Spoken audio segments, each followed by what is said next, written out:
তো এখানে তো অনেকে অনেক পজিটিভ কথা বললেন, কিন্তু এটা টোটালি ইলেকশনটা একটা ইঞ্জিনিয়ার ইলেকশন ছিল এবং এটাতে আপনারা অনেকে রাগ করবেন। নির্বাচন কমিশনের প্রধান এখানে আছেন, হয়তোবা এই বক্তব্যের পরে এই অফিসে আমরা ঢুকতে দিবে কিনা এটা জানি না।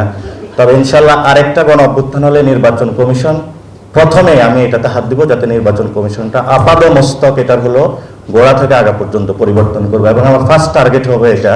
কারণ আমি একজন প্রার্থী হিসাবে এই ইলেকশনে যেটা দেখেছি, আমি নির্বাচন কমিশনে ফোন দিয়েছিলাম, ওনারা মামুনুল হকের আসনে একটা নির্দেশনা দিয়েছিল যে বক্সের বাহিরে যদি সিল পড়ে সেটা হলো কাউন্ট হবে না, কিন্তু আমার আসনে নির্দেশনা দিয়েছিল যে বক্সের বাহিরে যদি সিল পড়ে সেটা হলো কাউন্ট হবে।